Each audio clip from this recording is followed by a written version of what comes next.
welcome back to the Tuck Your Chin podcast. And you might have noticed something weird here. Mike's not here, but that's not to fear because I am taking over this episode today and Julian is celebrating. I know it's been a long time coming, but very straight away. So joining with me today, as always, we got Julian. Hello, everyone.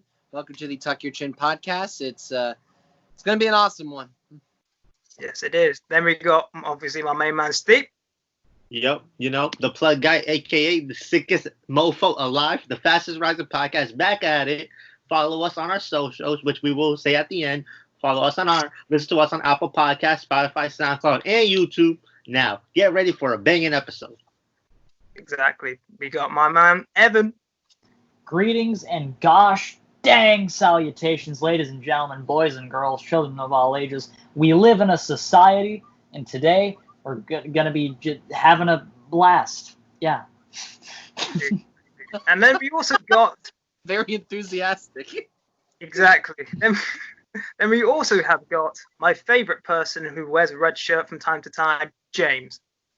How's it going, everybody? I'm going to say howdy from Texas.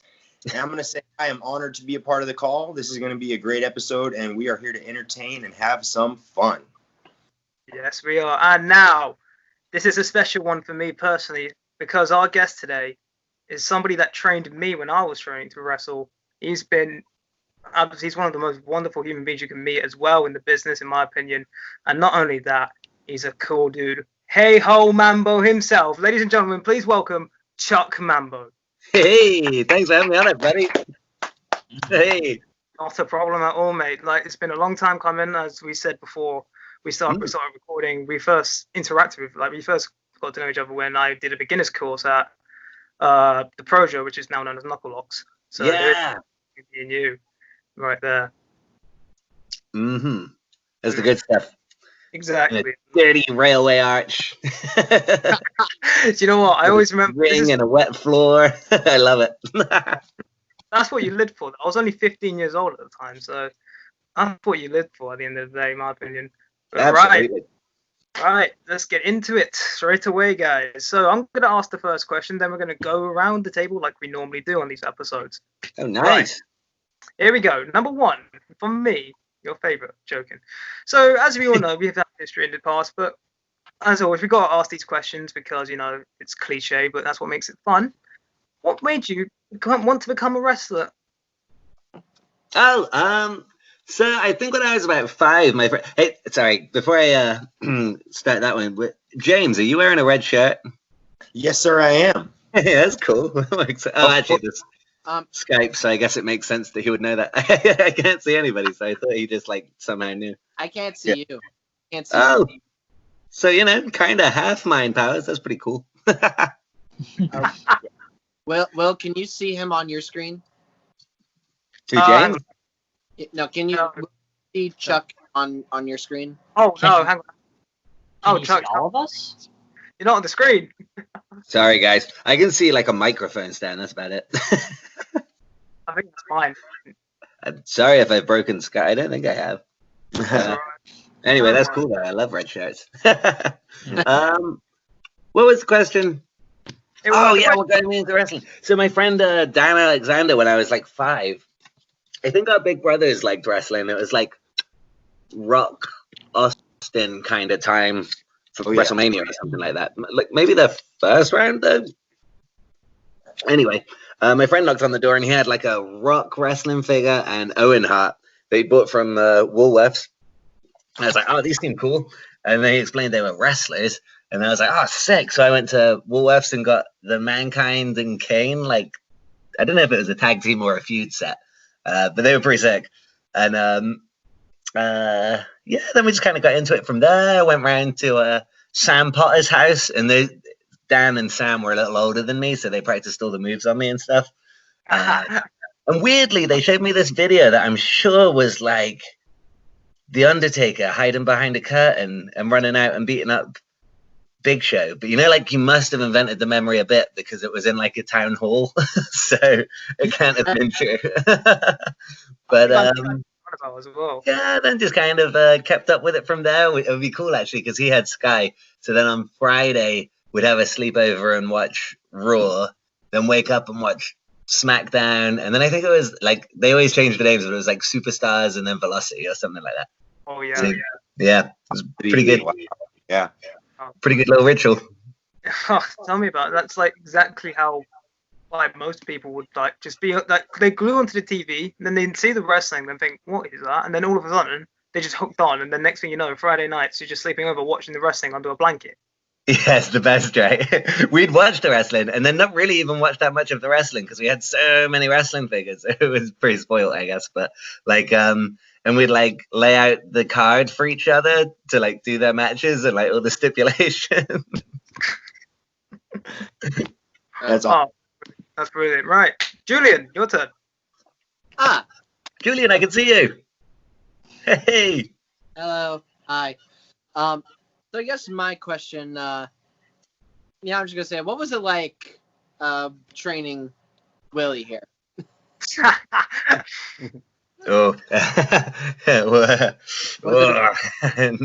get my shovel. Now,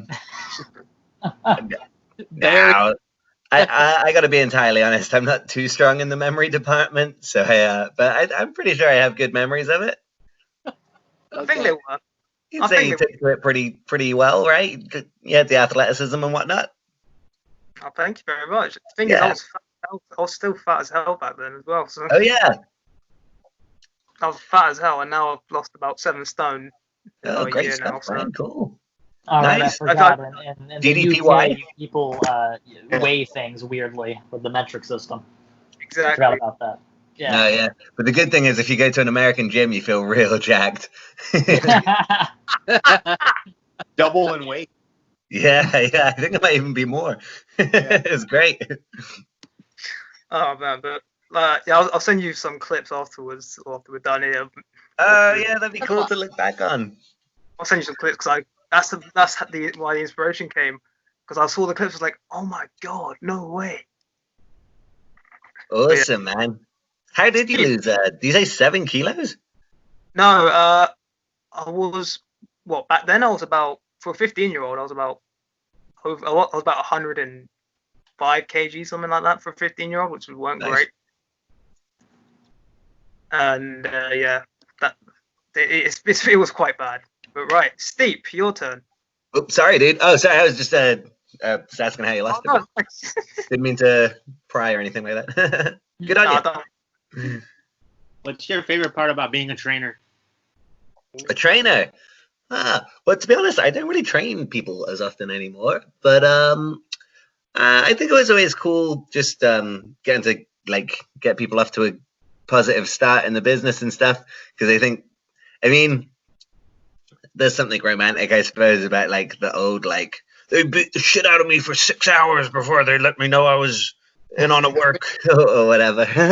But like, I didn't have any of that in me. I just thought it was cool to be able to be like, hey, like there's nice people, and just seeing people take to different aspects of it as well. Like some people like really understood timing and positioning already, but like didn't have the moves at all, and some people would just like slam the moves immediately, and it was just cool. Yeah, I guess that's about it, really. It's been a while since I've actually done any coaching or anything, but yeah. Sorry, that was a bit of a rambly answer.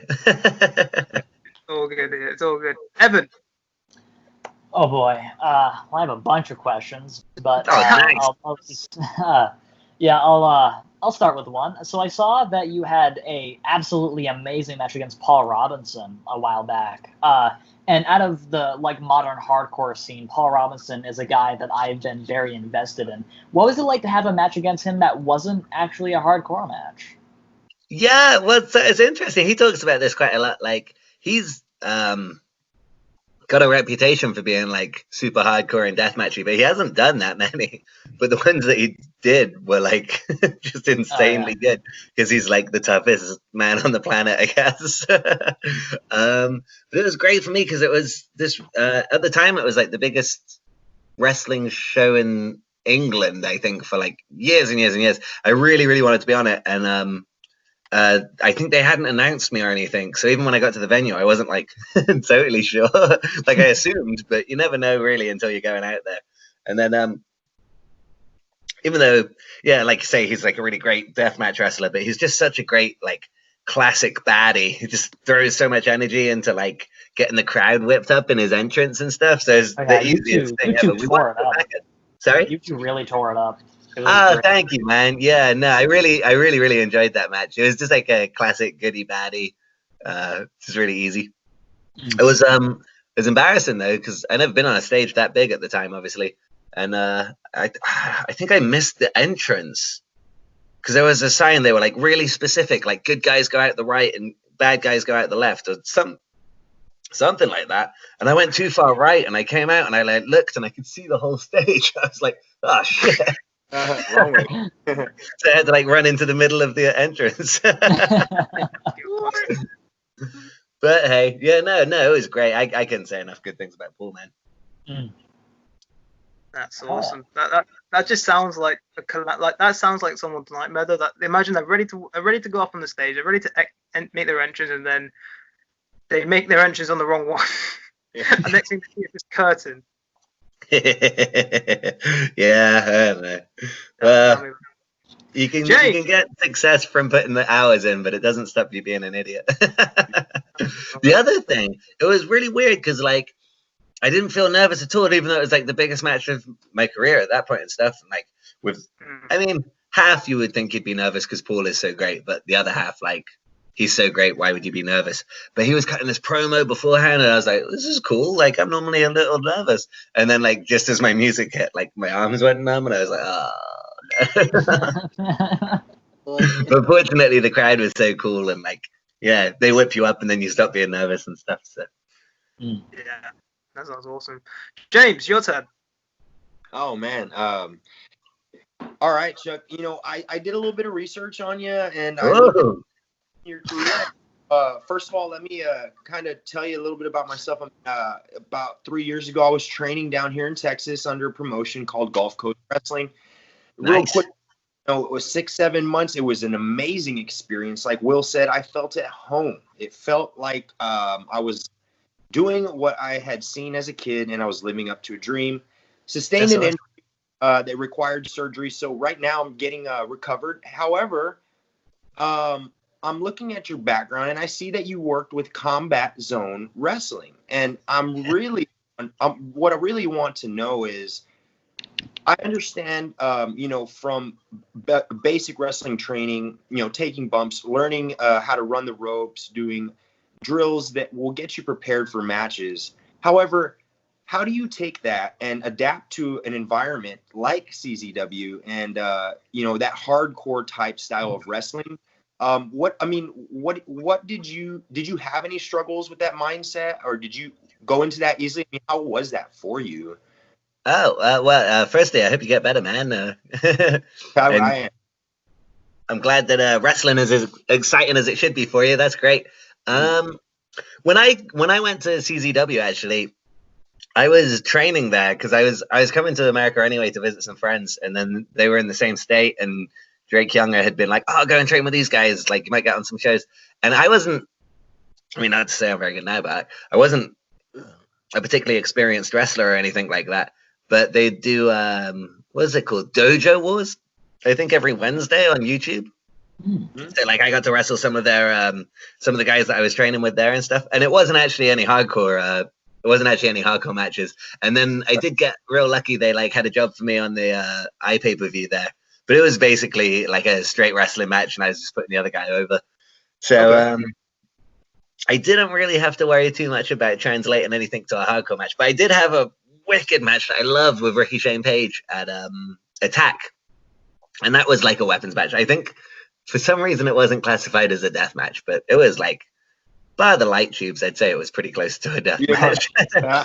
And he had really good advice that people try to, like, plan death matches differently, but if you just think of it with the same psychology as a wrestling match, like, not every single thing has to be a weapon. Like, you can still do normal wrestling moves and stuff, and then just build the spots with the weapons as well. And I mean, obviously, because I was in there with Ricky Shane Page, I didn't really have to, like, think too hard because he's just so great. He had all the expertise on it.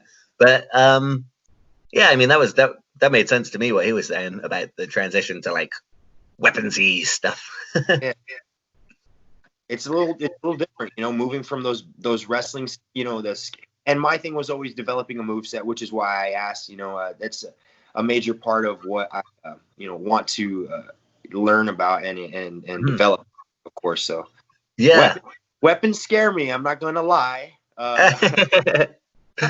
Well, I guess the good news is there's so many types of wrestling. You could go your whole career without doing a weapons match ever if you wanted to. Of course. And of course, I want to keep others safe. I want to work with others and make them safe and ensure that their career lasts. So with the injury, that's a good attitude. Nice. With the injury, of course, that I sustained, I want to make sure I'm 100% and then I'm able to participate in a type of match that a promoter would book me in. Of course, if I'm not capable of doing so, I'm not going to go for that. Right, yeah. But then you get people like RVD or Sabu. They had like patented, weapon spots like Van Daminator or Sabu just fucking lobbing the chair or the like. Oh, yeah. That's true. Triple jump moonsault or whatever. So if you want to talk about like putting a moveset that's patented, you could try and develop like a trademark weapons spot. I haven't done too many, but like most of my weapons, excuse me, I'm burping from my tea here. Most of my weapons matches would end up having like a beach ball coated in thumbtacks or something. I remember that. So you can like find something that works for your character, or your style. And I love those like trademarked spots. Like for example, like whenever Shawn Michaels would get thrown to the turnbuckle and he'd like flip and just oversell the shit out of it. I love those kind of things. Those like little things that make a person's moveset so flavorful and shit. Yeah. That's great. Right. My question. I've got another question for you. So obviously, due to what's going on with the coronavirus pandemic, we're not able to do as much as we want to, but it's still important to keep yourself, relevant. Make yourself relevant and make sure that you're still out there. For others who may not know how to do such a thing, what advice would you give to those who not only keep themselves relevant during this whole pandemic, but also like keep themselves fresh and keep their mind active? Oh, that's cool, man. Well, I'll be honest with you. I don't know if I'm very good at keeping myself relevant. But so I think it's just. So for me, I'm locked down with my girlfriend and her sister, and they'll wrestle a little bit if I really beg, but like I was just really itching to like have something to like grab and throw around, and so me and TK run this show ETM on YouTube, and I was like racing to try and film this thing because I thought every other wrestler would have had this idea already, where you do like a match over Zoom. So like I'm wrestling, like if I put a wrist lock on, then he's filming it, and he like has the wrist lock. He sells it and stuff. So we did that, and that first one went quite well. And then we were like, oh yeah, this will be great. Like, but I'm like, we'll do matches every week. But it turns out when you're on the 6th floor of a block of flats, the neighbors don't love it if you start taking flip bumps. But I think people love seeing like. Well, I enjoy watching anyway, like classic wrestling tropes, like just like sending someone off the ropes, but from a car or whatever, like, or just doing like technical wrestling, but in the service station. Like, so if you can put like some of those funny patented wrestling things into like everyday situations, I think it's just a funny juxtapose, But I mean, bar that, I gotta say, I haven't done a lot other than argue that, in fact, Black lives do matter, and some other political stuff. So maybe I'm not the best person to ask about staying relevant. But staying fresh, though, me and TK would like write each other exercise challenges and stuff because it was pretty tempting at the start to just to hang out and eat all day and drink all day and sleep. So I think if you can find people that push you for like exercises and stuff and still like think about wrestling a lot. Exactly. But that's the fun of it, isn't it? Yeah. Right. Julian, your turn. Okay. So I guess I'm pretty I'll say this question. Of course, like professional wrestling is professional wrestling, but like in certain parts of the world, like wrestling can be very different because British style of pro wrestling can be very different from American style, and like Japanese style can be different. Like, what do you think is like the big key difference between American wrestling, British wrestling? Oh, that's a good question. You know, I wish I'd done a bit more in America to really tell what the difference is. I think, well, I used to think that we had a bit more of a technical style and stuff, but really, watching a lot of the American stuff, like, you got some pretty fine old technical wrestlers over there yourself. So, We tried. yeah, right. I tell you one thing, American wrestlers, almost all of them that I've met can like throw worked punches pretty much better than any English wrestler. I know like a handful of really good worked punches in England, and almost everyone I wrestled in America could do them, and I just look like an idiot when I try. So I mean that stands out as the difference. Mike is literally texting me. It's like, come on, dude. Hey. So when you say sorry, work, cut when out you there a say work second. punches, are they just stiffer with British style wrestling, or are they just not as believable? Honestly, I don't know that many people that throw them because like most people will stick with a forearm or a euro or something. Okay. I suppose like maybe it was longer in our rules, like when it was on TV here. You couldn't do closed fists and stuff. I don't know if that was I guess that would have been a rule in America as well, though. Yeah, no closed fist. Yeah. Yeah. So I mean, who knows when the hell that rule counts? But yeah, I don't know. I think just not so many people throw them here. We just have other. Everyone goes for a chop. We have like forearm chops, and then you got like those are the main things. Yeah. Honestly, I'd love to have a cooler answer for you about the difference, but off the top of my head, I can't really think. Because I mean, it's been pretty weird everywhere I go. So I'll try and get back to you with a good answer by the end of the show, but sorry if I didn't. That's not a problem. Right, Steve, you're next. When you were coming out to have your first match, what were the nerves like? What was the atmosphere like coming out of that curtain?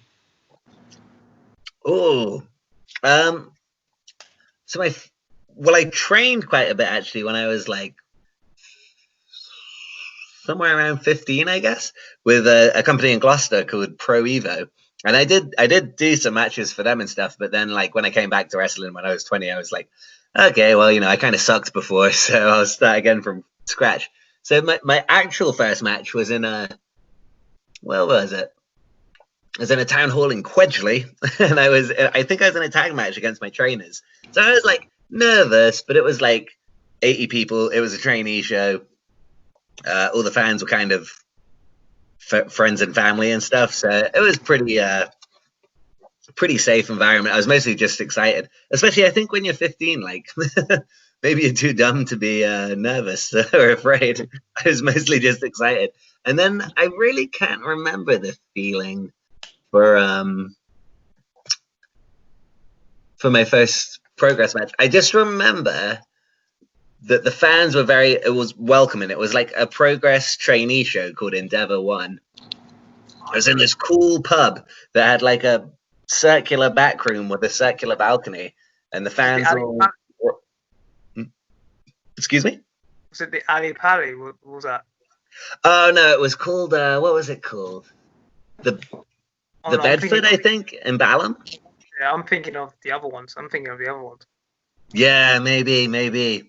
But anyway, the fans were all so cool, and they were all like really supportive, and someone just said something or other, and I made like a quick little reply back to them, and then they laughed, and I was like, oh well, this is easy. I'd later realized that actually trying to make the audience laugh isn't always the best for your wrestling matches, but it eased me in pretty good, so that was nice. And I think the guy that I was wrestling was like coming from it was like his second match of the day or something, and I was a little bit eager, so I was like throwing the chops in real hard and stuff, so he probably had a pretty hard time with it. But there we go.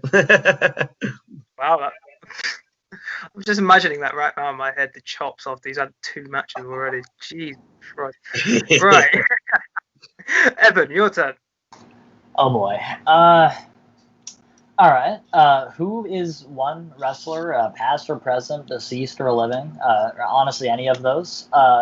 One wrestler that you would absolutely love to have a match with. Ooh, that's a good one. Yeah. Do you know, probably Sue Young. I think she's great. I think she's wicked. She did a couple of matches at Riptide, and Lord, they were delightful to watch. They're just weird and entertaining as shit and great. And maybe her. Maybe the $1 Million Man, Ted DiBiase. Oh hell yeah! Yeah. Wow, that's a cool answer. But yeah, I don't know. I would love to see you with the $1 Million title. Oh yeah? Oh, thanks, man. Yeah, put that baby on the line. Now we're talking. Oh, watch out! Book it before it's too late. Maybe we'll book it against Virgil if we can find him. Oh yeah, that sounds cool. He's like Canadians and stuff. He's living the dream. I guess. I mean, all I know is that he took a Canadian.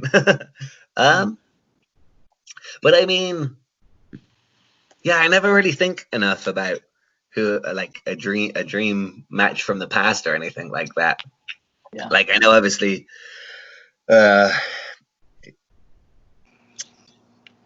an well, how do you word this? There seems to be a lot of evidence that he's a racist, so that sucks. But Hulk Hogan as an act, undeniably, would have been so fun to wrestle against. I think. Oh yeah. I mean, I feel like there's nothing wrong with like separating the art from the artist. You know what I mean? Like I feel like obviously Terry Bollea the person is very different from Hulk Hogan the wrestler. You know what I mean? Yeah, I get that, and that's the thing. I think like maybe it's different if you actually are still supporting the art and you know that the artist is being trashed. But retrospectively, watching like an old Hulk match, like just the vibe comeback.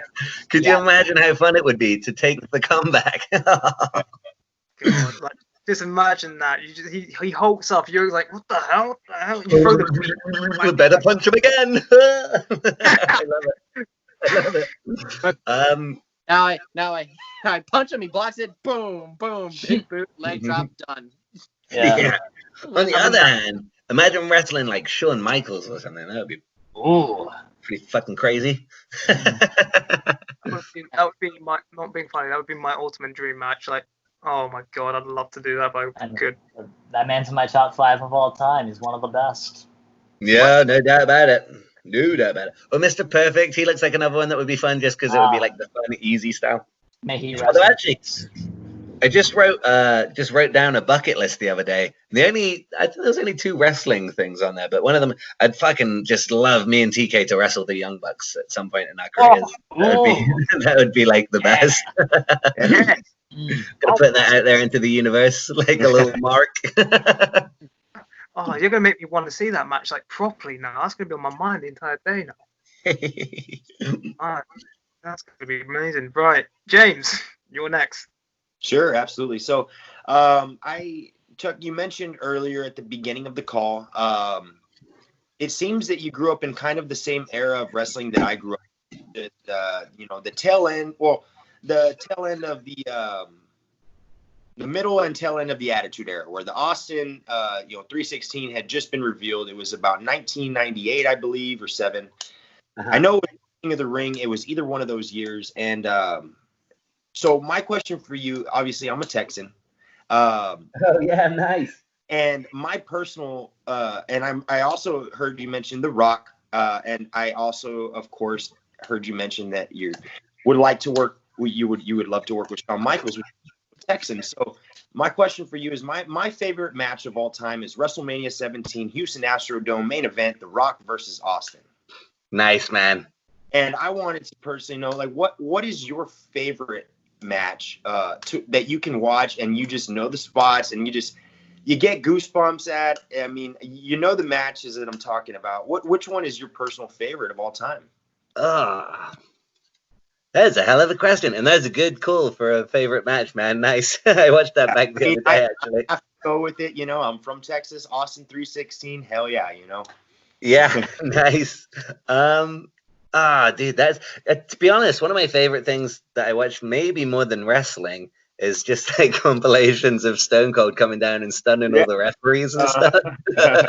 Because I could watch that like all fucking day.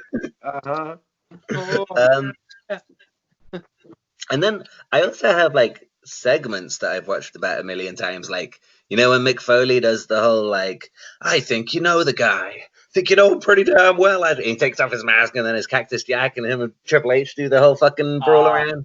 Yeah. That was pretty wild. Maybe end of an era, the Cell match? Yes, of course. Yeah, mostly because of the like Shawn Michaels super kick. Yep. Cell in the corner, like that was fucking magic. That was so good. That is one of the most magical things. When he sold the emotion in the turnbuckle in the corner when he sat down after the kick out at 2. Yeah. I was just like, oh my god, like it felt, and it's those, and I can relate to you in that aspect because it's those moments that I rewatch, not particularly matches all the time, but I'm just like, man, it's moments. It's what makes it so iconic, and it's what makes it's what makes wrestling last forever for everyone. Are those moments? You know what I mean? Exactly what you said. Yeah, absolutely. And then like that with wrestling, just so much of the stuff that was so cool, I think, to me about wrestling was things like when Mick Foley did like the little segment where like, what is it, like Dude Love is talking to Mankind, and then they're like, no, it's not me, and then Cactus Jack walks past. Just all those, like, or like when he comes into the Rumble 3 times, there's 3 different people. Just stuff like that, or like the Mr. Perfect segments with the vignettes where he's like throwing his own touchdown. I just think all that stuff is so great about wrestling. And I don't think he ever once missed the towel. Not as far as I'm aware. Oh yeah, that's right. Literally perfect. Yeah, I think he might have had to have retired if he had. The whole thing would have been ruined. Gimmick's gone. Yeah. I'm trying to think because I feel like I get this question sometimes and then I really regret afterwards that I've like not I haven't mentioned a match. I tell you a match that I think is just exceptional. Golden Lovers versus Young Bucks. Just like the level of ambition of storytelling about like the different relationships, because it's not just like this tag team wants to win, this tag team wants to win, or like I hate you. They're like bringing Ibushi into the fold, and like Nick Jackson's not really like as heated with Kenny as Matt is, and then like Kenny ups the ante, and then Ibushi ups the ante, and then by the end, pretty much everyone's been in tears. Like I thought it was just one of the most incredible stories in a match. Yeah, so I think it would probably be one of those two off the top of my head. I agree. Do you guys all have like go-to favorites? Oh yeah, I definitely do. Backlash 2000. Backlash 2005. It was like the first match of the show. Intercontinental Championship match. Shelton Benjamin versus Chris Jericho. One of the smoothest technical matches I've ever seen in my life. Oh yeah, oh sick. Wait, it was because Backlash 04, I think, was the hardcore match with Randy and Cactus Jack. My memory is horrendous, but I know it was at a Backlash in the mid-2000s, and it was for the IC title, Jericho versus Benjamin. It's such a great match. I highly recommend if you haven't seen it. Sweet, man. Yeah, I'll have to go back and watch that stuff. I think, like, it's crazy. We must have watched, like, 6 hours of wrestling a weekend, and I barely remember anything. Yeah. Oh, the amount of bumps that happens to your head. Yeah. But, you know... Right. My next question.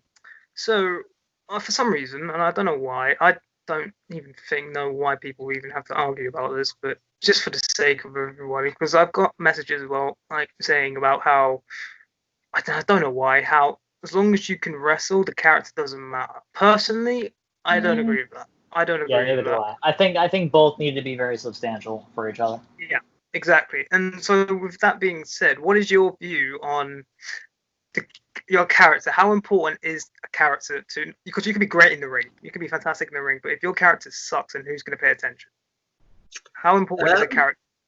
persona? Well, I think it just comes down to wrestling being such like a broad spectrum of entertainment that there's people that can barely work at all. Or, well, I mean, they can work, but they can't wrestle, but they're great characters. That's true. And that can be entertaining. It's limited though, but it can be entertaining. And then there's people that are kind of a balance, and then there's people that are more wrestler than More wrestler than more character. wrestler than character. Like I remember kind of reflecting on things a few years into my career with Eddie, because I was pretty character based when I started, and I think it helped me because I definitely didn't have the confidence to just be completely vulnerable or be completely myself in front of an audience at the time. I probably didn't have the wrestling ability to carry a match either, so it helped me for sure to like learn to wrestle and have like I guess another vehicle for moving the match along in the meantime, and a way to connect with the crowd, you know. But then we reflected like actually a lot of the top guys in wrestling at the time were wearing like black boots or kick pads and black trunks or a black singlet and just really sick wrestlers, but it didn't hurt their matches at all. I think like fundamentally just being a good wrestler in a wrestling show, as long as you're an exciting one and as long as you still connect with the audience, then I think that is still, I mean, there's always going to be a reliable way of putting on an entertaining wrestling show, being a really good wrestler. Yeah, that's true. I probably should have worded that a lot better as well. But like you could, Hey. yeah. What I think the way I was thinking about it was, as long as you have a connection, is probably what I should have said. But yeah, like you said, as long as you've got the connection with the audience, you put on a great match, and there's nothing wrong with that. So Yeah, but then there's that's probably what I should have said. I think there's a lot to be said for just putting as much effort into your moves as you put into like I don't know, like not your taunt, you know, but like into the fire of the match and stuff. Because Yeah. I think sometimes people criticize wrestlers for not having a character, but if you look at how fiery they are, like they're still absolutely portraying emotion, and emotion is what people connect to as well. I think. I mean, what the hell do I know? But yeah, that's what I find when I watch it anyway. Shit, do you know another match that I watch all the time? Aja Kong versus I just learned about this lady, Bull Nakano. I can't believe I'm so late to the party on Bull Nakano. I just been watching these cage matches with her and Aja Kong and shit. Oh my god, it's the best. Sorry, I knew I was gonna have forgotten one. I watched it like 5 times last week. You know what? It's one of those matches like you put in the back of your head, but then once you recover it, it's like, holy shit, that was actually good, wasn't it? It's so good. Tell me about it. Brilliant. Right, Julian. God. Oh, I feel like we should ask him the question. Yes. That's our question. So, Mr. Mambo, there's a lot of wrestling maneuvers in the world. Some good, some bad. Here at the podcast, I like to focus on the bad. So, I'm curious, what is your opinion on the wrestling maneuver, the overdrive?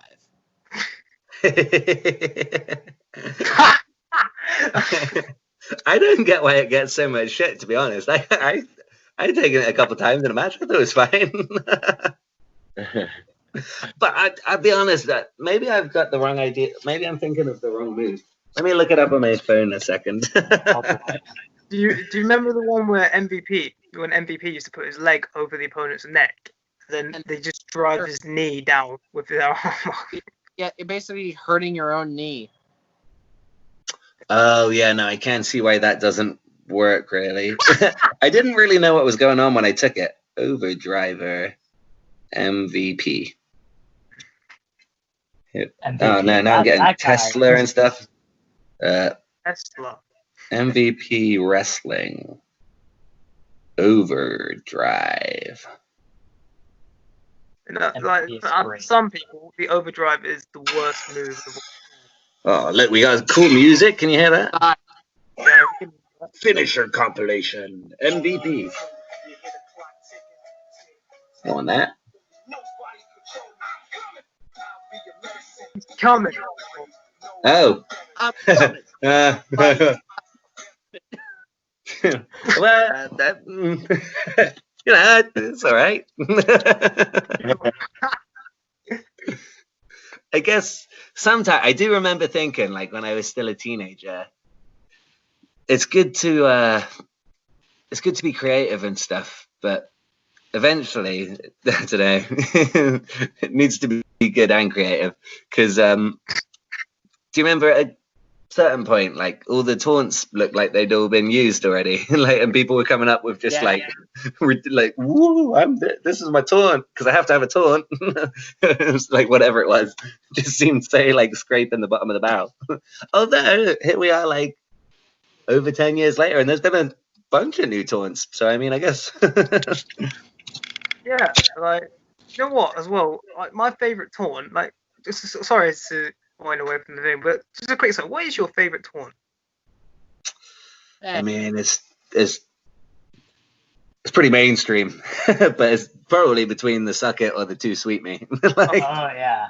Although, actually, to be completely honest, sometimes if I'm just making a cup of tea or something, or if I'm like, if some song that associates in my head with like a wrestling show, I don't know, whatever. Like sometimes I just like do the Pete Dunne for like a half a second. Just, yeah. It's pretty cool. I mean, I can just imagine making a cup of tea for somebody and someone else, and then you just got your custard cream or something in your mouth, and you just do. Yeah. I feel like I'm reducing it. There must be so many more cool taunts that I'm forgetting. Oh yeah, I love it when it's not really a taunt, but doing the like Cobra. Oh yeah. Yeah, I love it when, unfortunately, he's no longer employed by WWE now, but I love it when Zack Ryder used to fucking go, woo, woo, woo. Yeah. This isn't really a taunt either, I guess, but it's just so funny because Big E is like so insanely huge to just watch him like clap and thrust his hips.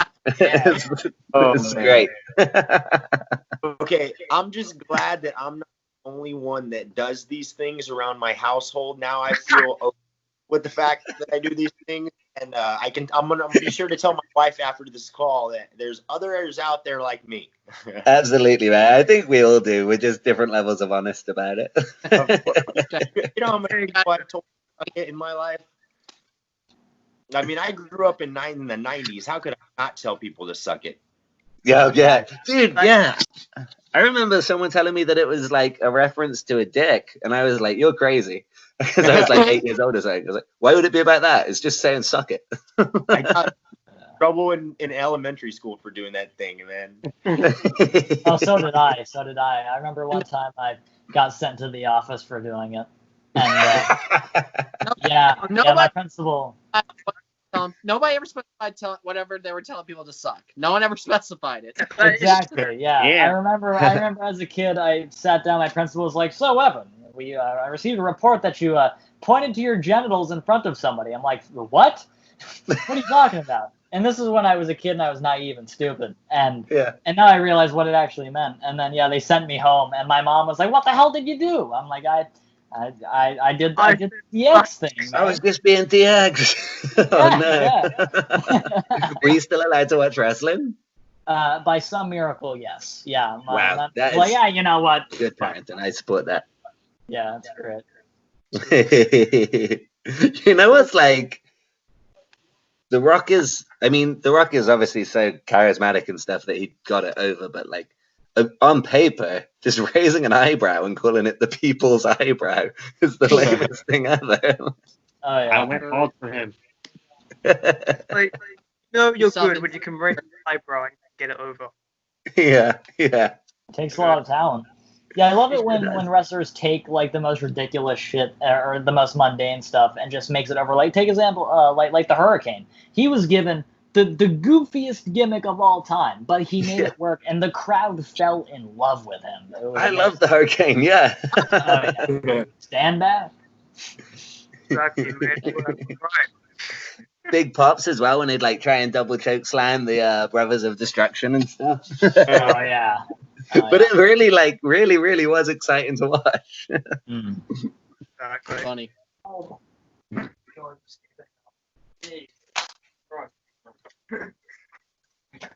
We lost someone. Oh Well, no. Still here. I got scared the shit out. Oh god. Right, moving on. Moving on. Moving on. Steve, Code. your turn. don't leave me, Will. All right, so we were on the topic of characters earlier. Watching wrestling growing up, were you a fan of the larger than life characters like The Undertaker, or were you more fans of the more down to earth characters like Stone Cold and all of them? Well, I mean, I guess you could argue that Stone Cold was a pretty larger than life character. Yeah. I think my favorite by far was Mankind, or like Oh yeah. I just loved how much Mick Foley like mixed up his different gimmicks, you know. And then Too Cool, I really loved Jeff Hardy, or Matt, the Acolytes. But I love the stuff about the Acolytes, like they wouldn't use the door, or they always made you use the door or whatever in their office.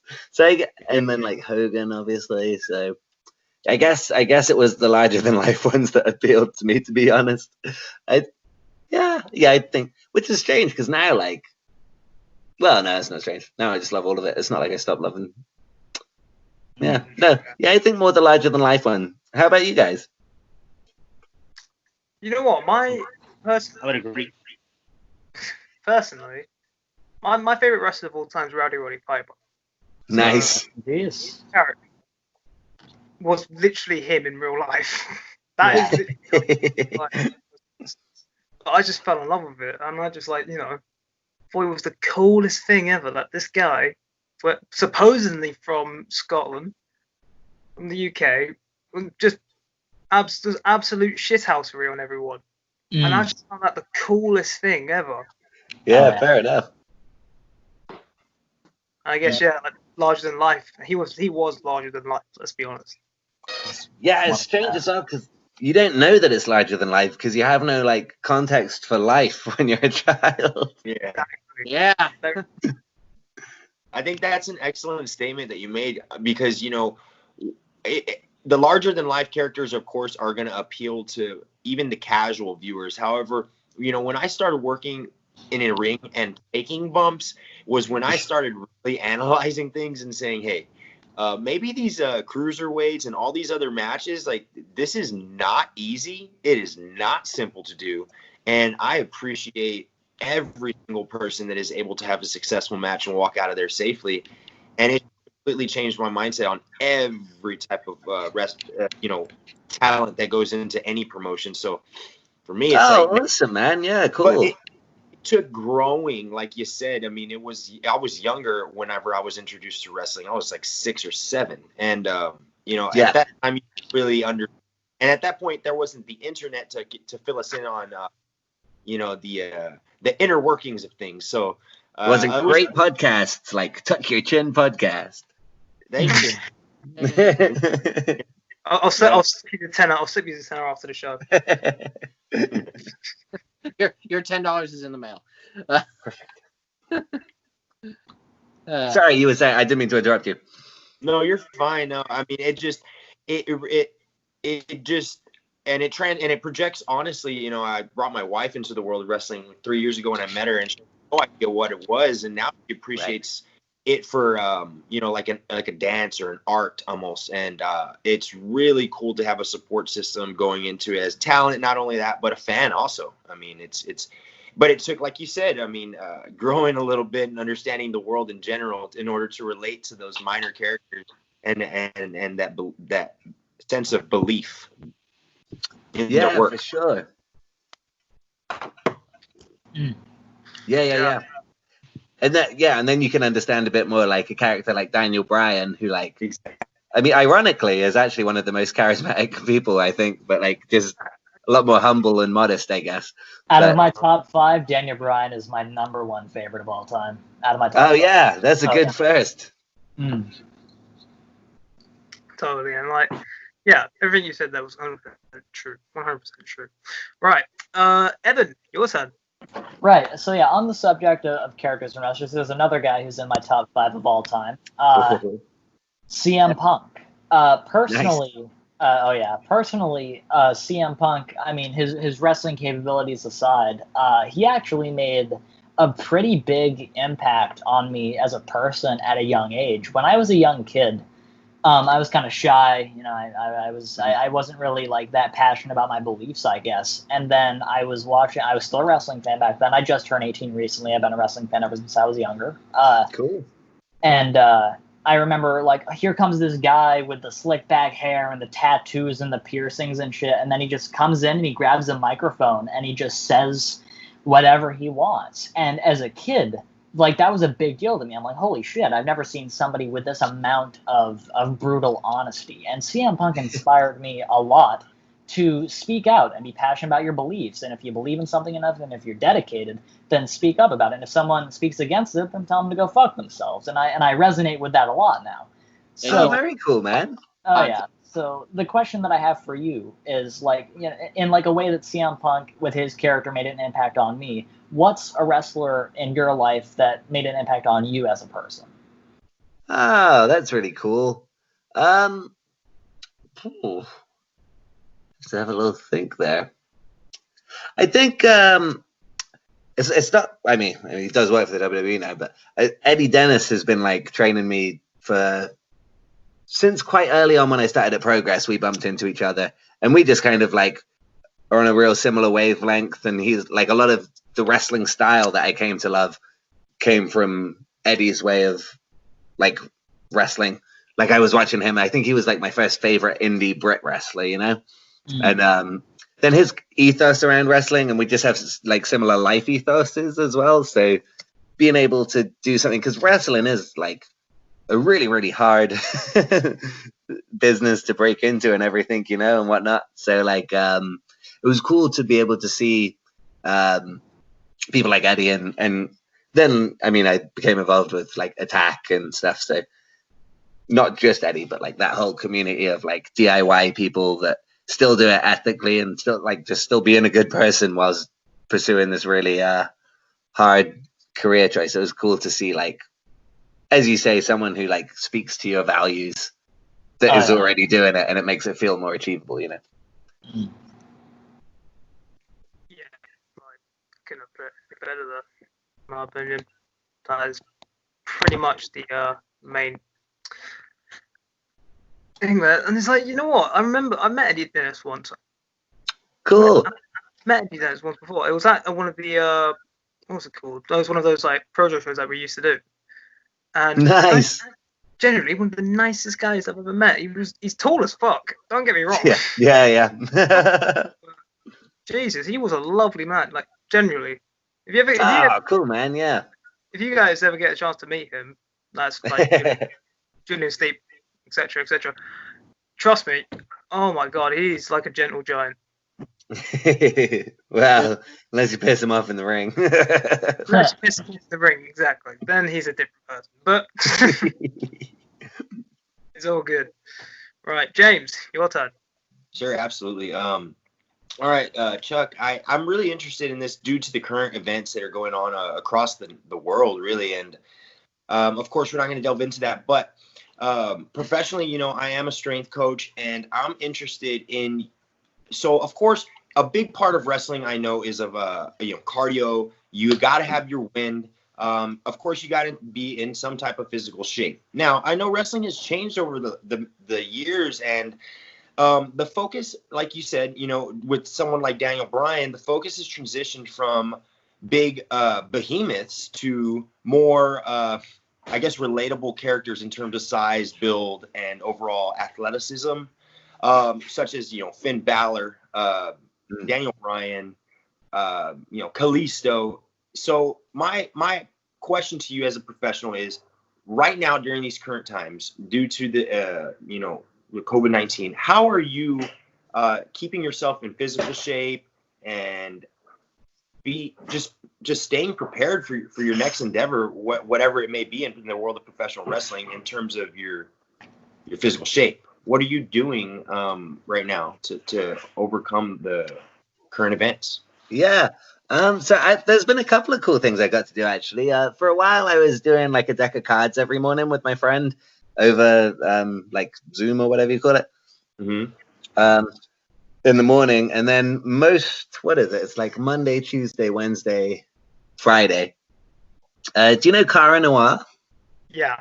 Yeah, so he's also like a really cool movement coach. Him and his partner, she was a gymnast and a hurdler, and he was a martial artist and a ballet guy. So they've put together this like cool, like holistic movement class thing, which is really sweet. So we do that like for an hour every night on Zoom, where it will be like kind of using like animal movements and things and like plyometric stuff, and it works on flexibility and strength and like flow. So it's really fun. So that's been like something that we've just really started doing over lockdown, actually. So it's almost been productive being locked down. Yeah, I hear you for sure. So that's been cool. And then there's like quite a nice park just outside, so go for a run a bit more. I got this. I don't know if it's down here. Yeah, I got this book for Christmas a while back. Farmer Burns' Guide to Wrestling and Physical Culture. You ever heard of that? What is it called? Farmer Burns' Guide to Wrestling and Physical Culture. Farmer Burns? Yeah, he was this dude in like the 20s or some shit. He had like 1,000 matches, and he like, I think he won all of them other than like 2 went to a draw or something. He was like 5'10", under 200 pounds, but he was just like a machine at wrestling. And I think it's back when it was like maybe a work, but definitely not all a work. And it's just great, this book, man. It was like a mail order subscription, like wrestling lessons, and it has just the most olden day weird shit in it. Like there's a bit where he talks about these great new technology called dumbbells. Oh, wow. But it's pretty cool. Like some of the stuff in there, I think does translate. So there's a lot of like good body weight stuff in there that the plan at the moment is to in the morning go for a run and do like either some of the Farmer Burns stuff or a deck of cards, and then in the evening do the movement class with Cara Noir. So and Claire, his partner. So that's been keeping me kind of busy. And there's one other thing. You ever heard of this guy Wim Hof? No. No. How do you spell that first name? It's WIM, like Wim Hof. Wait, is he like a guy who experiments with like ice in a meditation kind of way? Yeah. I know exactly who he is. No, He's a madman. Is it Hoff? Hoff? I think just HOF.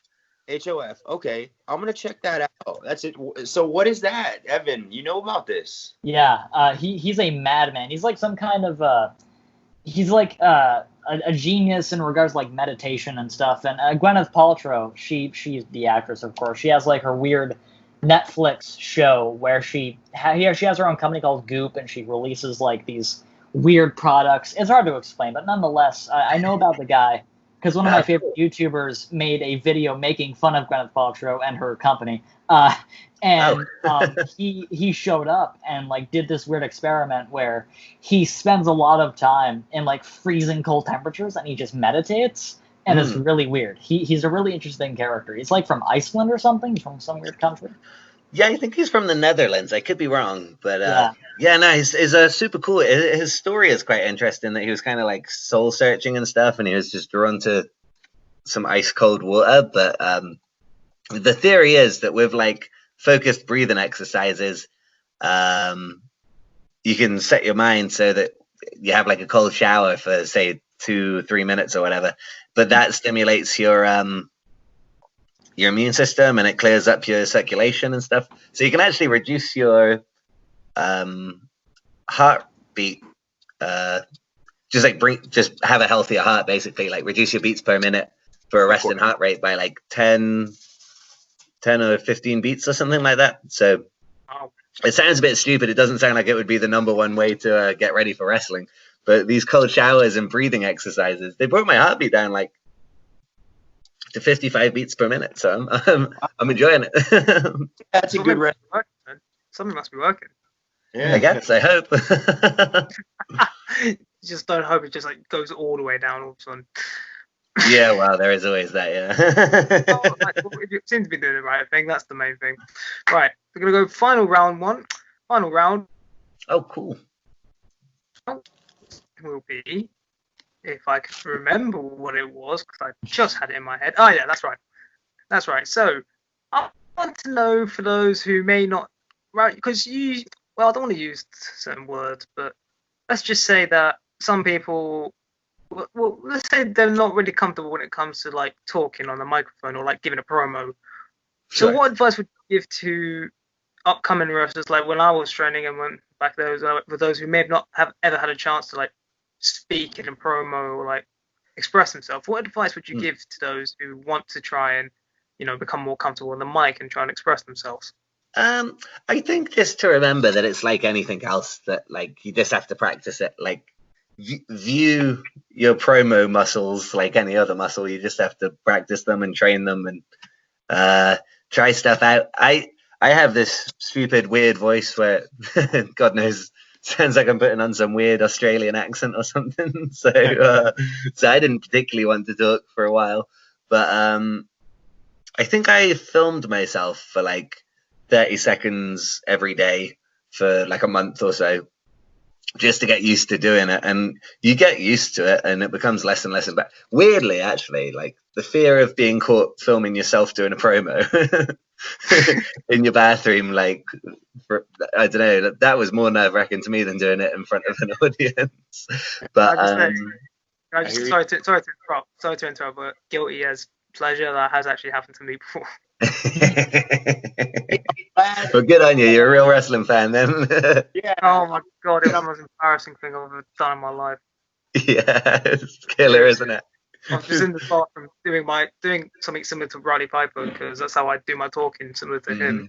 And then the next thing, my mum comes in saying, "Why are you talking gibberish at yourself?" I'm sorry that happened to you, man. This was before we started training. It was before I started training, so it looked even weirder. Yeah, right. These things will happen. Sorry to interrupt. Oh, no worries. Well, I mean, that's basically what I had to say about it. And then for me, it helped that me and TK started filming ETM. So we just got more comfortable talking to cameras because we were constantly doing it, trying to get ourselves over.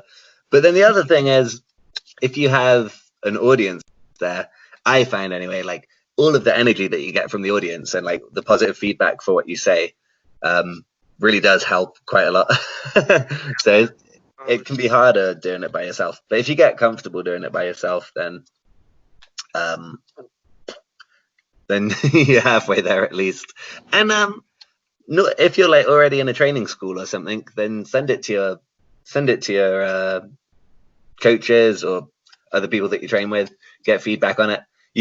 Unfortunately, you just have to be prepared to suck like quite a lot for quite a while.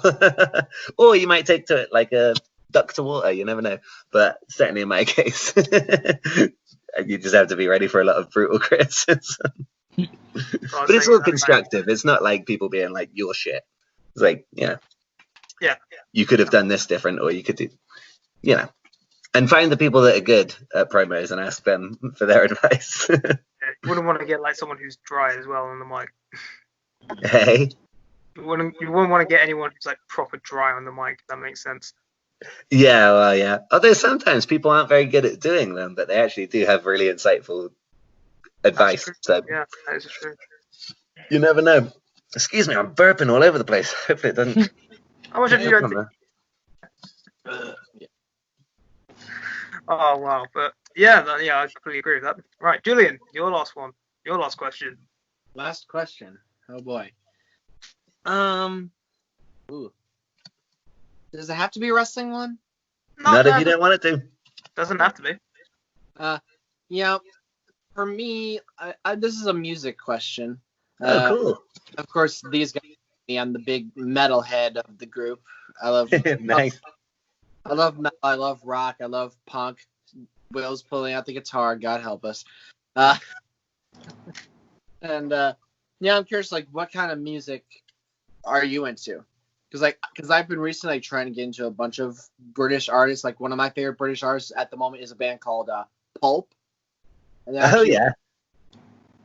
Their song "Common People" is really good. I highly encourage people to listen to them. Very underrated. Yeah, that's a catchy tune. Yeah.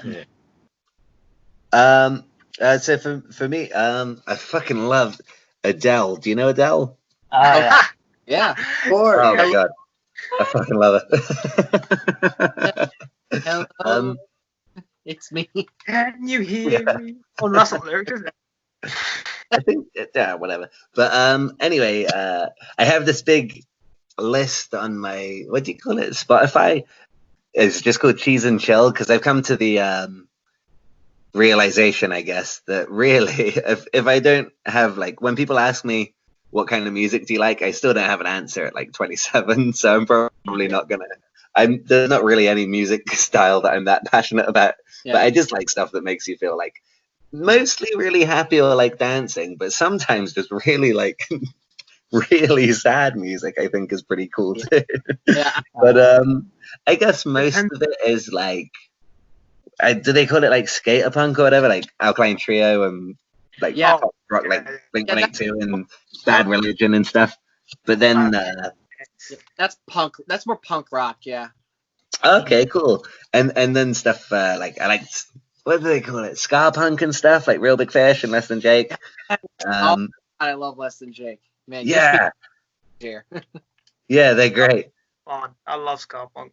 Oh, yeah. With me personally, whenever somebody asks me what kind of music do you like, with me, I listen to quite literally everything. I'm the type of dude who can listen to something heavy and aggressive like Slayer, and then listen to something not aggressive like Elton John or something. I listen to hell yeah, I got Elton John on there. Yeah, nice.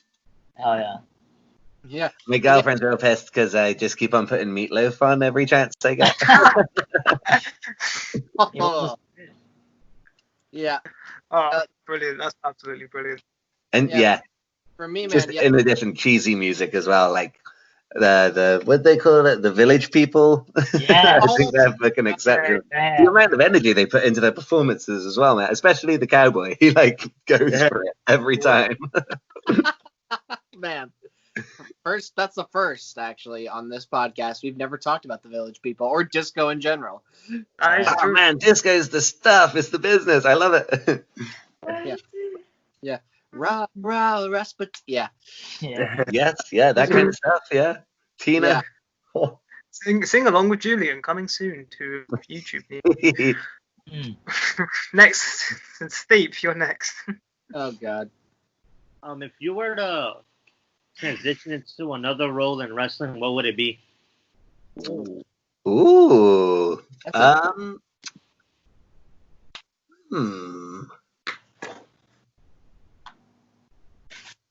Fan. Or I don't know,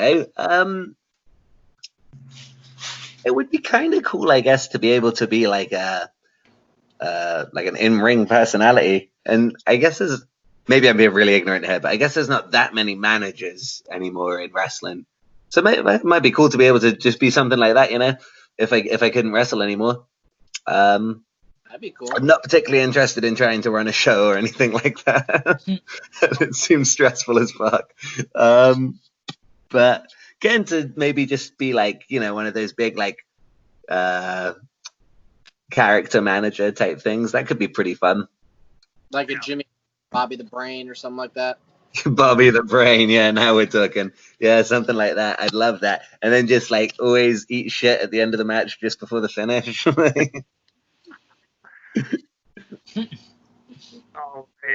you know what? I can actually imagine you becoming a manager when your career, somewhat, if anything happens to your career and you need to transition. I can actually see you becoming a manager.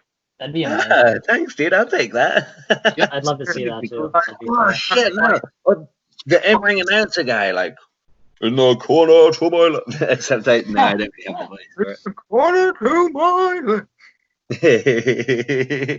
Or the kind of fun to just be the bell guy. What, you'd be the ring? Yeah. Never mentioned that I ever wrestled either. Like I'd wrestled at WrestleMania and was really famous wrestler, but like just did the bell for like indies. Never acknowledged it. Just won my own match though.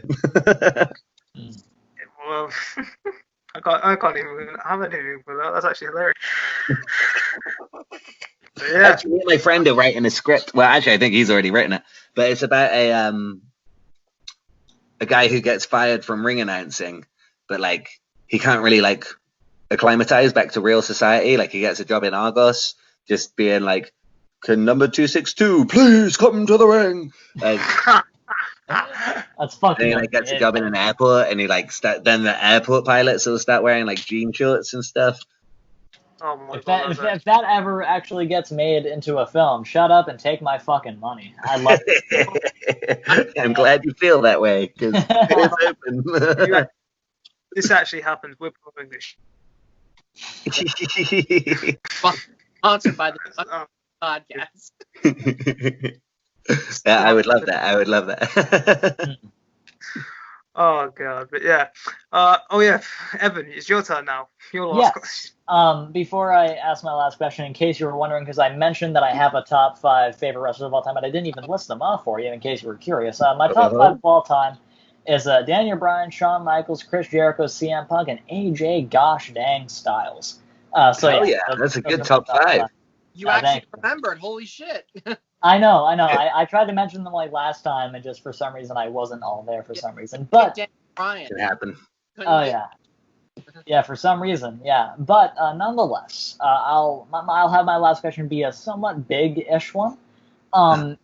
Any dreams to maybe go to NXT someday? Ooh. Wow.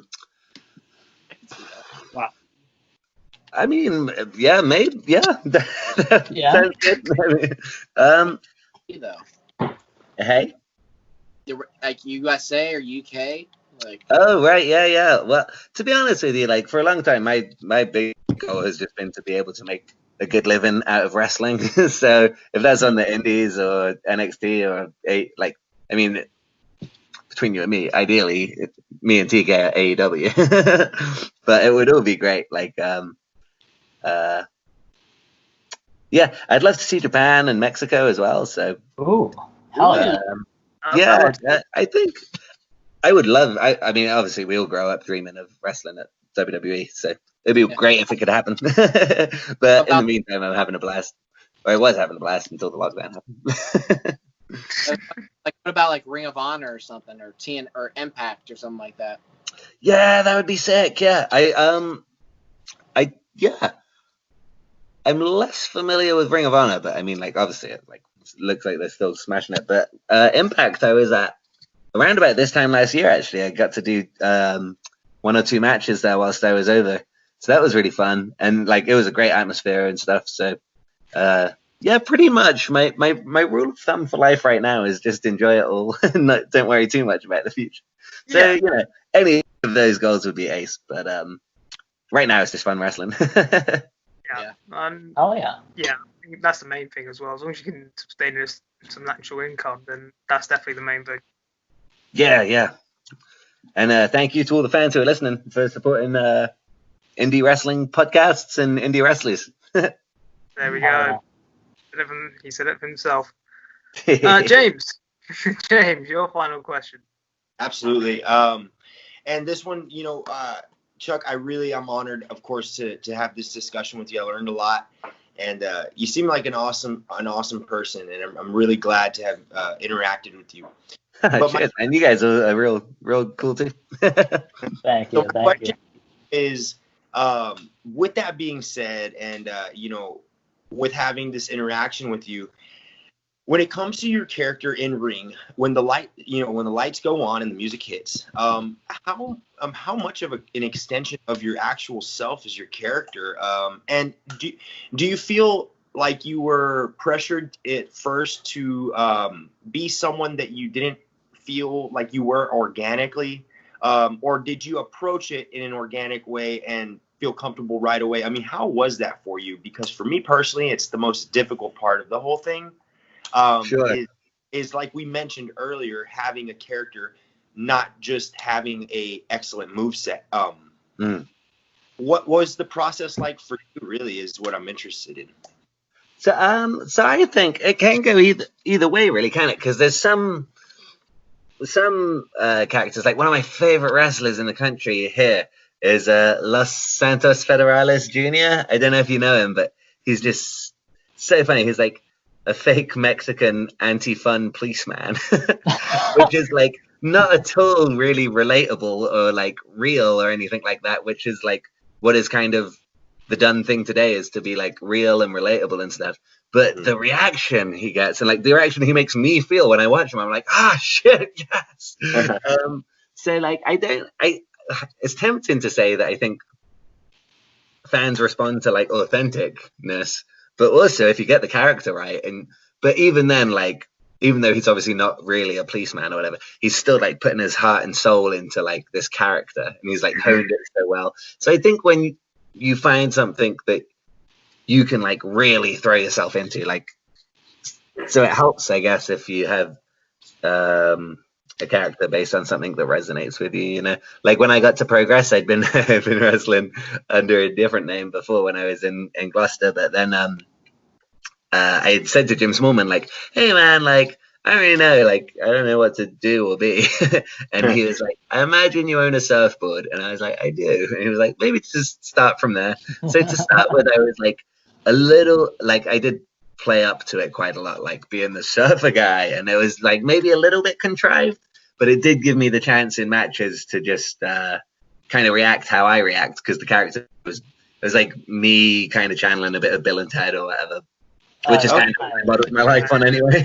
I absolutely love the spot that you do when you stand on someone's back and use them as a surfboard. That's the funniest shit I've ever seen in my life. I love it. I love that so much.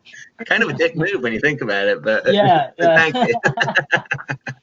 I'm gonna have to look at that online right after this call. It's so good. It's so good. But I just died of laughter. I was just like, that's fucking amazing. That's brilliant. Thank you. So for me, sorry, I was gonna say, for me, like, it started with kind of my own personality into a character, and then the character became quite big and larger than life and whatnot. And now I've been able to, like, if it's a family show or something, you can play it up, or if it's like a Fight Club or a Progress where you kind of need to be more of like a real wrestler, then you can be like, oh, you know, you've known me for all these years as this fun-loving dude, but today I have to fight and be a bit more real, you know. So that's been really lucky for me that I kind of like grew up in front of the crowd and whatnot. But if you don't mind me asking, have you got a character type thing or? No, and that's why I asked, was just to get some insight. Right before, they were throwing me all types of gimmicks, man. I was throwing a gimmick where my coach was like, "You're an Arabian that's or that you bought some tennis shoes and your daughter, they didn't fit your daughter, and you're returning them to the store." Is that a gimmick? I was like, okay. So it's like an improv scene. Yeah, promo. So no, I had some practice, like you said, in front of on the mic. It's a little different. Hearing yourself echoing in a dirty garage isn't always the most encouraging. Yeah. But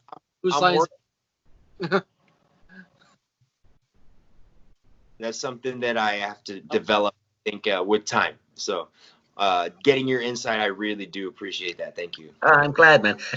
You never know what benefit you might get from it. I never really had to do it too much, but like you hear from a lot of wrestlers on the camps who had to play these ludicrous characters, but then like you might find something that is beneficial when you find like your final character that you stick with, that you might be able to take a bit from here or a bit from there.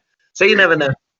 But yeah, I think I don't know many people who like other people came up with their character for them and they really managed to stick it out, because I think if it's something that resonates with you, even if it's not a character, even if it's just your own personality or whatever, you don't have to like worry about what would my character do. You can just be like, oh, this is what I do. So you can just react in the ring then.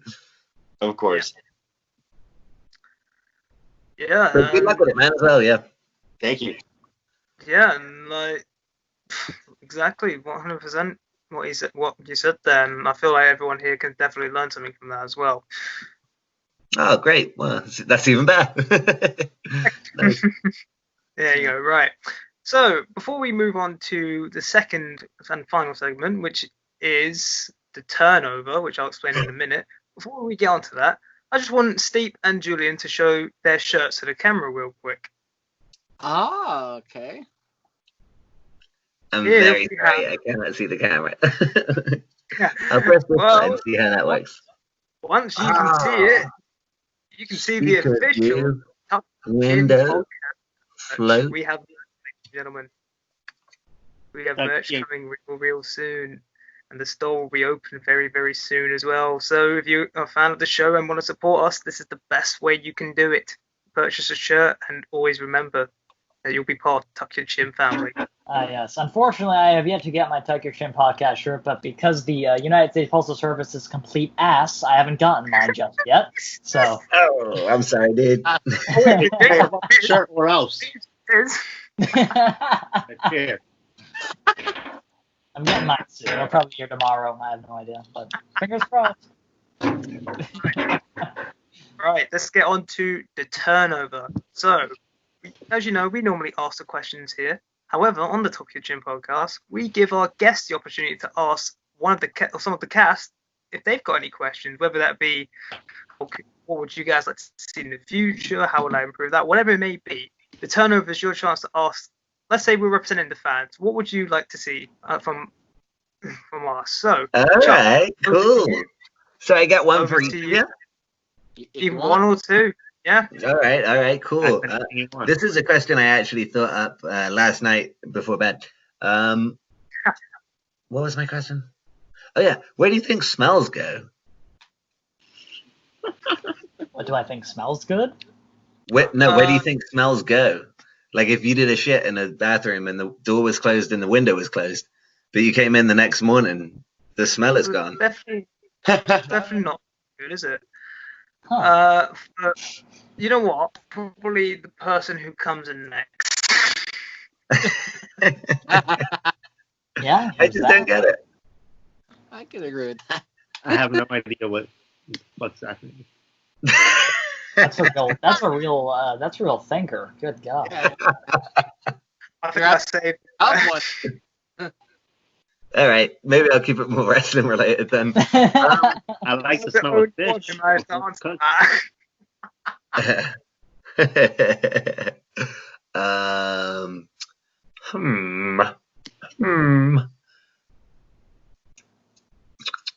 Do you think when wrestling comes back, like the indies and everything, do you think the fans would like it or not like it if we had the first 5 out of 6 matches pretty much run the go home to a finish, so that then you really had falsies in the back end of the last match? Like there was kickouts and people were like, oh my shit.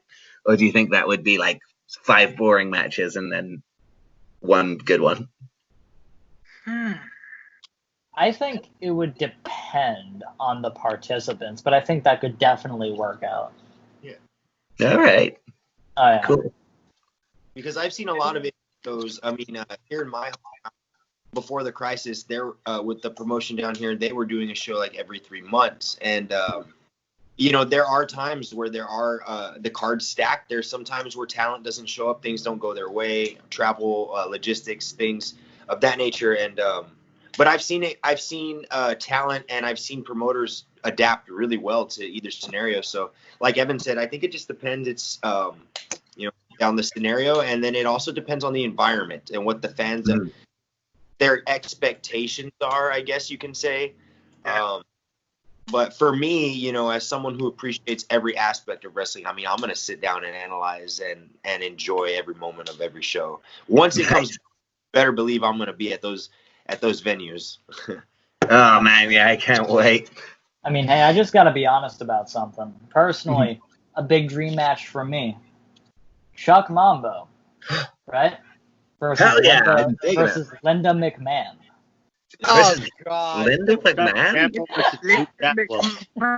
Because we have the same hair? I have no idea. I'm just saying that would be a 6-star main event worthy match. WrestleMania main event worthy match, actually. That should be a Falls Count Anywhere death match. That's what I think that should be. Oh hell yeah. Oh yeah. Linda McMahon. Oh yeah. Like yeah, man. wife. I want to see you give Linda a gosh dang Canadian destroyer off the top rope of the table. I mean, she took a pretty good tombstone from what I remember. Yeah. I thought you were going to say like Judy Bagwell or something. I mean, hey, that too. Judy That Bagwell. Whoa, wait, Chuck Mambo. Imagine this. You and your tag team partner are against the Bagwells, Buff and Judy. Hey. My God. I never heard of Judy. I'm sorry. Oh, forklift. It's classic WCW. Yeah, that'd be amazing. I dig it. I dig it. How about this? Would you be pissed? Because I've been fantasizing a lot about the first match, the first show back. I'm in the opener. I do the yay. Baddie does the boo. Yay. Boo. Yay. Boo. We get about 5-10 minutes out of this because it's the first wrestling that fans have seen in months. Yay. Boo. Yay. Boo. Bell rings. Roll up. I win. What do you think? Yes. Would you? I don't know. I love it. I think depends on how the roll-up's executed. If you do it the right way, I'm gonna laugh. It's the real shitty one. Yeah. Or Right. I think when the bad guy like starts to throw a punch, you counter it into like a cross arm bar or something and make him tap out. Oh, yeah, that's good. That's the other question I was going to ask, because I've been watching loads of Kurt Angle. Do you think I could just start using an ankle lock? Because I think it's the best move. I think it is the best move. You can get into it 100 billion cool ways. Everyone knows how much it hurts. Yeah. Oh, yeah. But I'm not like I'm not like a wrestler guy. Oh, I can't see Oh, that. shit. Actually, I have just one final question for Like, Chuck. fucking kills me. Come on. All right, I just have one final question for Chuck. It's not like a big one. Because I'm just wondering, right? Out of curiosity, what wrestling move hurts the most? Oh, that's a good question. Oh, I took one thing that like crunched my neck to oblivion. What was it though? Oh boy. Oh, I took this cop killer off of Mills. We just thought it would be a good idea to like do it on the. Is it a cop killer? You know when you're in like the reverse gory and then they drop to their butt. Oh, it was some bad news. It was dreadful. No, I know which Oh man. But it wasn't his fault. Like I threw my legs back. Like it was. I'm not saying that to bury anybody, but that move hurt. Or the flamingo driver thing from Speedball. That was pretty tasty, but not as bad as the kicks, I guess. Oh god. But I mean, like obviously they're always safe. They just like ah. I think the most painful move of all time is any chop from Walter. Oh yeah. I would imagine. imagine. Man. thing is. Or as Will calls him, Walter has hammers for hands. Oh yeah. Yeah. He does. You ever seen those photos of like his hand in a guy's chest and it's like waving out of the chest? Like the little It's hand in disgusting. the guy's chest. Oh my god. Now, And he never fails to make that loud, just chopping sound echo. And it is just so, oh my god. Yeah. It makes you like, oh my god. Yeah. Don't want to be on the receiving end of one of those. Can you imagine chopping someone in like a bar fight? Yeah. I feel like Walter could probably actually still knock someone down. But like, imagine if someone was like beating up your mates. Yeah, get off him. Yeah. There you go. This is stupid. Right in the You know what? Call me crazy. But even when I was training, I actually liked getting chopped. Oh yeah. You are out of your fucking mind, dude. I remember. Chuck, I remember Daryl, right? Daryl, who was the head trainer.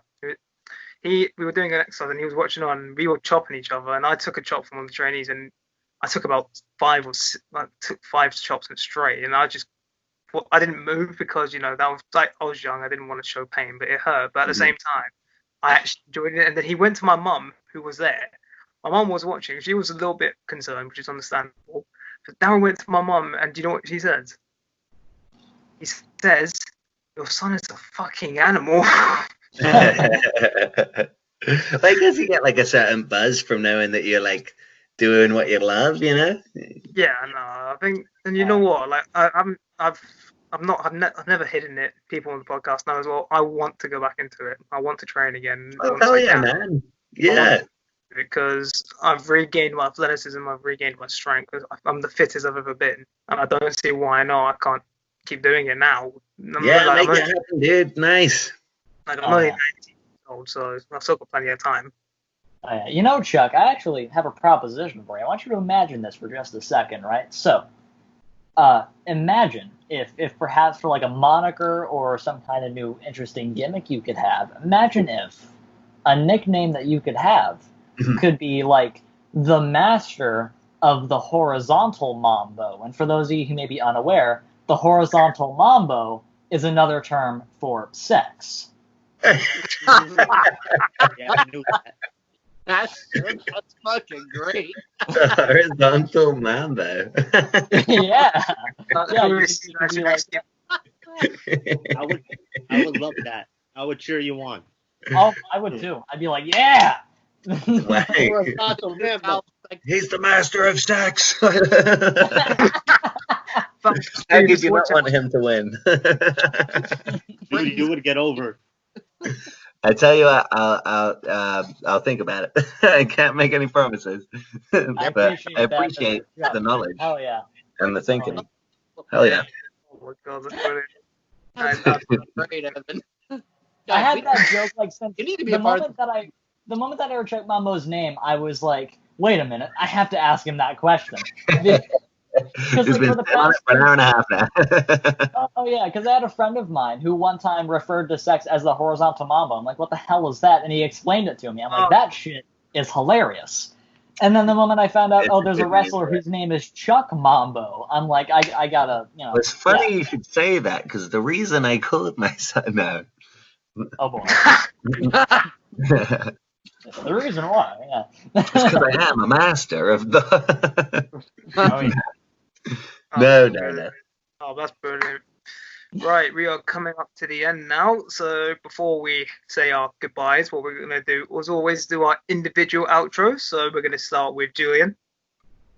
Oh, okay. Yours is very- Oh, I'm doing the outro first? Okay. You're doing your one first. Okay. I'm bad at this, by the way. Thank you so much for watching the Tuck Your Chin podcast. Thank you, Mr. Chuck Mambo, for joining us today. It's been an absolute pleasure.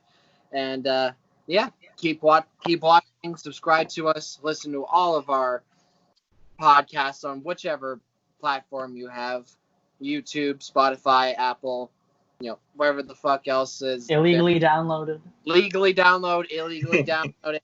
Don't make sure to get the new t-shirts when they come out. And in about a month, we're gonna hit our 1-year anniversary, and I hope you all are get excited for that, because it's gonna be a big one and a very long one, because I'm the one editing the fucking thing. But yeah, thank you so much for watching, and until next time, see you later. Sleep. Yeah. Well, you saw it, you heard it here. Tuck Your Chin Podcast, the fastest rising podcast in all of professional wrestling. Listen to us wherever you want and download us legally, it doesn't matter. Just give us the attention, because we are the only podcast that should matter to you. Stay close to our Instagrams, because we have a special announcement about merch dropping soon, very soon, on where you can pick it up. And now, follow us on all our socials, at Will No Mates. That's our wonderful host for the podcast. At Chuck Mambo. That's our wonderful guest. At Ronald_Van_Donald. That's Evan up there. If you guys see him. At Heavy Metal Joker _HOH. That's the guy Julian over there. And my personal trainer, my fitness coach, get his damn app. There's only limited spots left. James TM316. Now, follow us at Tuck Your Chin Podcast, at Your Tuck. Guys, stay close. Thank you for listening. And that's it. Evan. Ladies and gentlemen, boys and girls, children of all ages, I have been Evan. You have all been amazing. Thank you to each and every one of you who's taken the time out of your day to hang out with us, listen to the dumb shit we got to say, and all of that jazz. And of course, much respect and shout outs to Chuck Mambo, the man who rides the waves and gets the babes. I don't know if that worked. That's fucking brilliant. It was great chatting with the guy. He's an absolute mad lad and a damn good wrestler. And yeah, we live in a society. Keep that in mind. Thank you all. James. Hey, first of all, Chuck, I really appreciate you taking the time out of your day during these current events to talk with us and to interact with us on the podcast. And then to everyone else who's watching, keep watching. We are all so passionate about this industry and we care so much about it. And really our job is to just entertain you and inform you on the art that is professional wrestling and bring on guys like Chuck MAMBO so that way you can discover great talent, which we all know he is, and he is going to do nothing but great things in the future, I'm sure. And I hope nothing but the best for you, Chuck. And again, I thank you for all of your insight. I really do appreciate it, man. Thanks very much, man. Yeah, thank you to all of you for having me. Wait, do I get to do a little one or? Yeah, I was gonna say as well, Chuck. Would you like to say anything before? Oh yeah, well I'd say thank you for listening to Tuck Your Chin podcast. Wait, did I get that right? Yeah. Thank you for listening to Tuck Your Chin podcast. I have been Chuck Mambo, the master of the horizontal mambo. Yes. Yes. These have been the boys, and everybody be kind to one another. See you again soon. Tuck your chin. Yeah. Would you like to plug your socials whilst you're? Nah, that's fine. But if anyone is interested, yeah, at Chuck Mambo on all the usuals, Twitter and Instagram and whatnot. And you can watch the social isolation deathmatch between TK Cooper and myself at youtube.com/TKMETM. TKMETM? Yes, sir. All right, I'm gonna check that out right now. Oh yeah, I'd love to know what you think. Please, yeah. Cool. Link will be in the description. And yeah, me. So guys, that's the end of the episode. Again, I would like to thank everyone for being on, all members. Chuck, thank you so much for agreeing to come. Thanks for having me. All here. And guys, I'm Will, and don't always remember what's the #1 golden rule. Tuck your chin. Take care, everybody.